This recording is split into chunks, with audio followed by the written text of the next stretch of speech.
This is CC. It is Monday, November 20th. Welcome to the Orbit. We have futures basically unchanged. This is following up on last week, which saw the market up about 2.5%.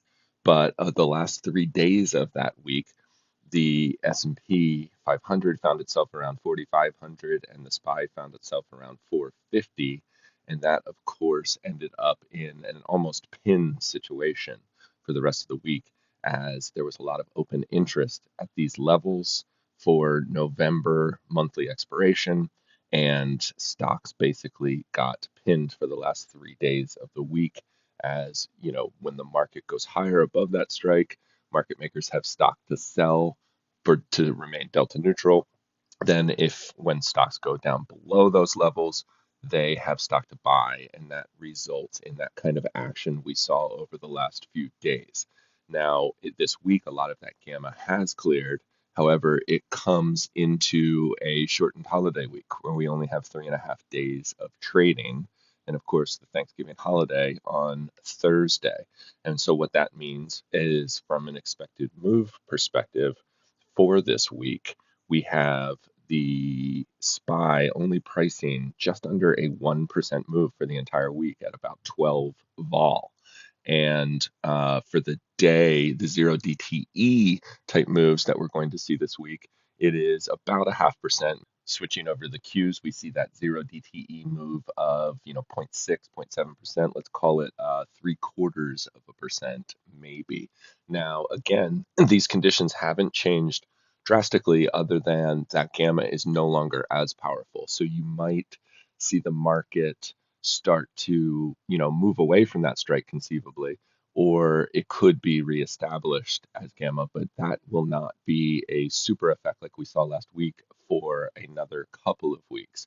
However, with the slow holiday week trading, you might see a quiet market that drifts in different directions, and that's of course what options are pricing. Now, what would break us free from those conditions would be some sort of acceleration, particularly to the downside, where you saw one red day turn into an even bigger red day the next day, and then it sort of accelerates. It breaks you free of that gamma. It gets traders looking to the downside for protection and buying puts, and that's the type of thing that takes a VIX from 13 back up to 17 or something like that. Options are not anticipating that happening anytime soon, but that's how vol works. It switches on a dime. Looking at for the week, if we are going to, as we always do, let's look at these iron condor levels in the Qs. And again, you've got about $5 in either direction. With this low volatility level, it is always helpful to, we're just taking this at the money, not moving it in either direction. We're just kind of making it wider.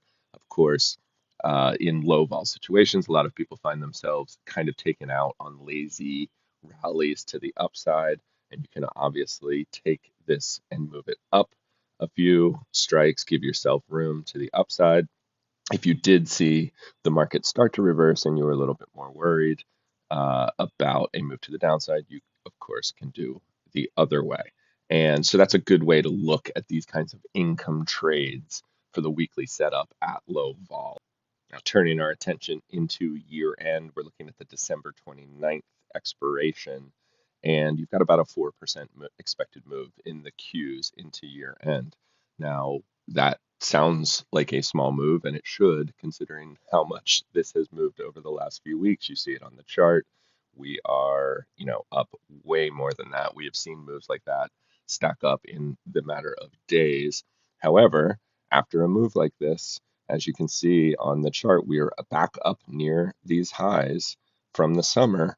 And unless the market were to fail and start going lower, which is a possibility into year end, you are going to see vol remain low. Looking at this big 1-year chart of the SPX, you can see where we are versus those all-time highs. And then obviously from those more recent highs, we are right there before that sell-off and reversal we've seen over the last month and a half.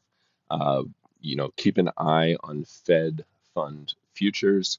That was one of the stories last week, is that the markets are now, or traders are now, starting to price in the Fed actually cutting rates in the spring. There are call it about a 25 delta chance of that happening by March, and a 75 delta chance of that happening by May, according to the Fed funds futures.